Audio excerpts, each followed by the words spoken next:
Ciao a tutti amici, ben ritrovati. Oggi vi parlerò di due inchiostri della collezione Monteverde Sweet Life.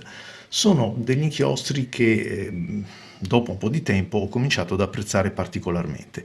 Vi ho già presentato l'azienda, il brand Monteverde, la collezione, quindi trovate il video che ve li presenta uno per uno. Oggi andiamo soltanto a scoprire un po' l'inchiostro e ad accostarlo ad altri inchiostri che potrebbero assomigliare. Allora, vi dicevo, uno è lo Strawberry Shortcake e l'altro invece è lo Sherry Danish. Inchiostri che, sì, è vero, forse non sono tra i più originali, però un po' per il loro colore, un po' per la loro funzionalità, cioè, chiamiamola così genericamente, scorrevolezza, mi hanno conquistato. Comincio dallo Strawberry Shortcake che, come abbiamo imparato a conoscere, calamaio in vetro, è un calamaio da 30 ml. Questa è una collezione dedicata ai dolci, ai dolci. L'ho caricato sulla Pelican M150. Carta rodia, come sempre.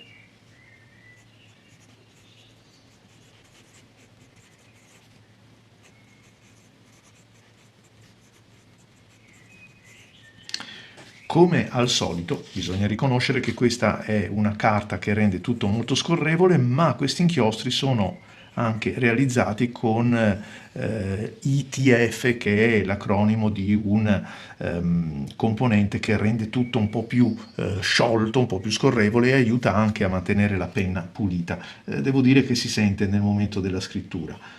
Questo è lo Strawberry.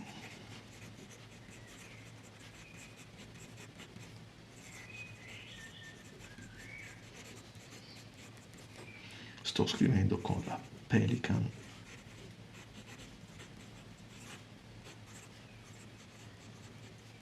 Il pennino è un pennino fine. È un rosso lampone. Non è un rosso corallo, non è il rosso pieno, rosso fuoco, rosso Modena come o Ferrari come altre volte viene chiamato, è un rosso un pochettino più tenue, è un rosso che è a metà strada fra un arancione molto scuro e quindi anche è orientato verso il rosso, e anche da una parte un rosso che invece va verso il corallo, quindi un rosso un po' più pastellato. Non mi dispiace proprio per questo motivo. Scorrevole.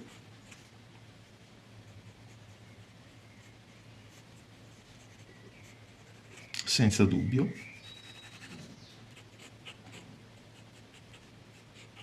È una tinta solare, una tinta allegra. La gamma dinamica però non è particolarmente pronunciata, nel senso che è quel colore e quel colore resta.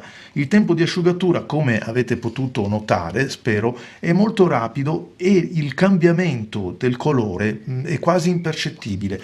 Tanto è vero che se vado, stringendo un po' la camera, a metterlo dove l'ho fatto prima, lo faccio adesso, come vedete i colori sono praticamente identici, cambia appena che è un po' più vivo quello di destra che ho appena messo giù, ma pochissimo, quindi un inchiostro stabile nel tempo, però devo ammettere che non ho riscontri che vadano oltre un anno e quindi non posso dire nel tempo quanto tempo, ma per un anno ho visto che resta questo. Gamma dinamica, shading poco, è vero che dipende dal pennino, però non è uno di quegli inchiostri che vi farà gridare al miracolo, è abbastanza coerente, abbastanza anche, chiamiamolo così, tinta unita, un po' si disinteressa un pochettino dal flusso e quindi dalle variazioni della portata del vostro pennino. L'altro è lo Sherry Danish, che personalmente apprezzo un pochettino di più. Ho lasciato chiusa la confezione perché per mostrarvi che molto spesso per questi inchiostri, ma un po' per tutto il cartonato Monteverde, bisogna ricorrere a strumenti opzionali perché, vedete, si fa presto a danneggiare la confezione. Anche quelli in plastica della collezione Gemstone sono fetenti, nel senso che una volta chiusi o si rovina la patella che li va a chiudere, oppure bisogna utilizzare molte precauzioni. Il tappo ve l'ho già presentato, sembra un tappo un po' insomma è tappo in metallo, non poi così curato, però fa il suo dovere, chiude. Secondo me non chiude comunque quanto altri tappi, però insomma ve ne ho già parlato nella recensione. Kaweco Student con il suo pennino extra fine per mettere alla prova questo inchiostro che effettivamente mi piace e non poco, è un po' più scuro dell'altro, lo vedrete subito.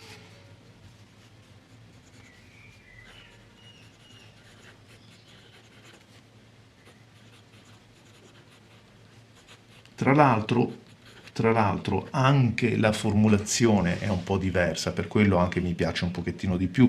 Da appassionato di pennini fini o comunque extra fini si percepisce una base oleosa un pochettino più marcata, un po' più presente in questo inchiostro che come vedete è più scuro, dopo li mettiamo a confronto, è lo Sherry. E in questo caso anche mi accorgo che si avvicina a quello che promette, e cioè insomma una bella ciliegia, visto che sto registrando ormai proprio a fine maggio, quindi è il periodo delle ciliegie, sono così belle, così rosse anche e invitanti. Sto scrivendo con la mia Kaweco Student.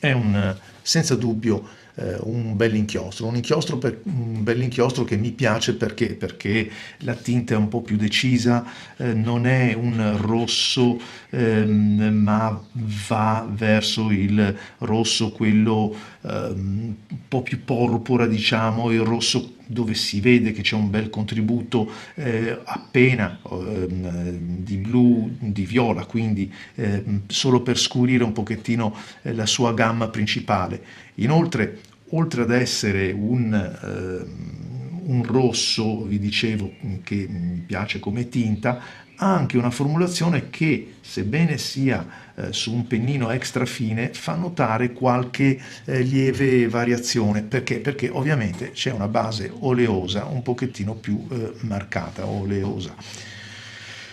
E pennino, ve l'ho detto, un extra fine, anche questo non mette in evidenza particolare shading, bisogna andare proprio a cercarlo con il lentino e lo vedrete meglio su qualche altra carta dove ho usato un pennino un po' più largo di questo, scusate che lo chiudo, e anche questo inchiostro al pari dell'altro non passa il foglio, così come vi ho fatto vedere sullo Strawberry.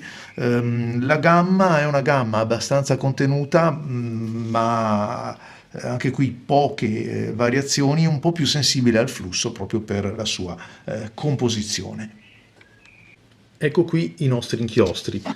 Il primo, lo Strawberry, come vedete non c'è una grande variazione, lo osserviamo anche su altre carte. Questa è la carta del Pigna Style, una carta che utilizzo proprio perché è opposta per finitura a quella di Rhodia, quindi più porosa, meno rifinita, però potete osservare come la tinta sia questa, cioè vi sia comunque una stabilità del pigmento.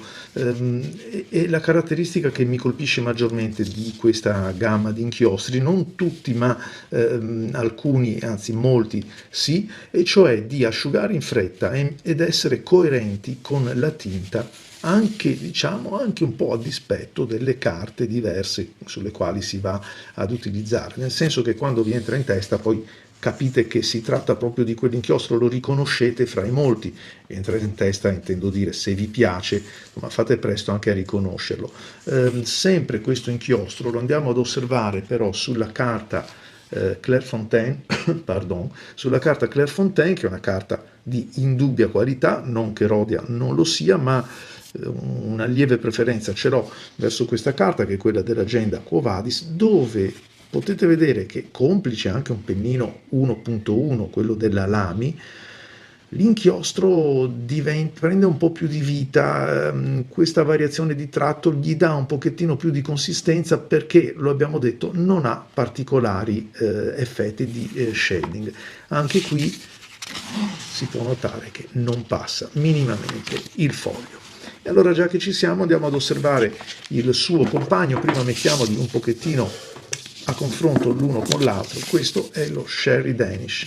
Sherry Danish che, come si può notare, è ben più scuro, decisamente, lo abbiamo detto, più spinto un pochettino più verso il porpora, un po' di mirtillo rosso, ecco, potremmo dire, piuttosto che di lampone. Mi piace lievemente di più perché lo trovo un pochettino anche più vibrante, anche si scosta, si riconosce un pochettino di più sulle altre carte, quelle rigate. Eccola qua, ad esempio, lo stiamo osservando sul Pigna. Questo, al pari di quell'altro, come potete vedere, mantiene la sua, se riuscite a fare la tara di una carta così bianca come quella Rovia e di una invece un pochettino più scura per via della rigatura che è quella della Pigna, si può vedere però che il tratto è quello, il colore è quello. Quindi bene, assolutamente. Vi dicevo un pochettino più di vivacità, anche di shading, sì, le mie annotazioni, un signor pennino, qual è? Sherry Danish, con la lamina X, il pennino A, ma certamente il pennino dell'ABC. È un signor pennino e lo chiamano pennino per principianti, assolutamente sbagliato. Vedete come comunque riesca a creare delle piccole variazioni in base all'intensità, al flusso, e come prenda vita con un pennino, eccolo qua, che riesca a dare anche un pochettino di espressività. A me piace decisamente. E osservato sulla carta Clairefontaine si può notare che ancora riesca a esprimersi meglio. Se riuscissi a rendervi bene questo passaggio, potreste notare come anche l'inclinazione, il verso, la velocità riesca a conferire un po' di variazione nella profondità della tinta. Andiamo a vedere se ci può ricordare qualche altro inchiostro. Parto da forse il più noto a tutti, il Pelikan 4001, il rosso. Questo è un rosso un pochettino più slavato, un rosso corallo che sta un po' alla testa di questa filiera vintage. Ecco che troviamo il nostro Strawberry. Il Strawberry è un pochettino più vivace, vedete che ha più profondità, senza dubbio, ha più saturazione e anche, devo dire, un apporto di rosso maggiore, quindi un pochettino più scuro perché si va a perdere la parte luminosa. Troviamo ancora invece più rosso di questo il Ruby di Monteverde Gemstone, quindi la stessa azienda che ci fa due colori che possono essere abbastanza simili, però non lo sono affatto. Questo è ben più rosso e decisamente diverso. Dall'altra parte abbiamo invece la collezione, eccoci qua, il nostro Sherry Danish, che guida un pochettino la fila di quei rossi che dallo scarlatto vanno poi verso il magenta scuro, rosso scarlatto, porpora, volevo dire, meglio questo, e quindi come vedete, tra l'altro, si può già notare anche un po' di shading con un pennino. Questo è quello invece in vetro di intinzione, ed una notevole variazione in relazione al flusso. Quindi, ancora una volta, lo abbiamo detto, una base un po' più oleosa, molto simile a quel altro bellissimo inchiostro che è il Centurion Red, Roman Centurion Red, prodotto da Stilo e Stile. Tra l'altro anche un ottimo inchiostro dal punto di vista della formulazione, quindi giusto per darvi un riferimento. E poi ci spostiamo però, perdendo un pochettino di luminosità, verso il Mont Blanc, il Corn Poppy Red, che ahimè non è più prodotto e secondo me resta ancora, nei miei gusti, nelle mie personali preferenze, uno degli inchiostri rossi più significativi. Grazie a tutti amici, vi aspetto ai prossimi video.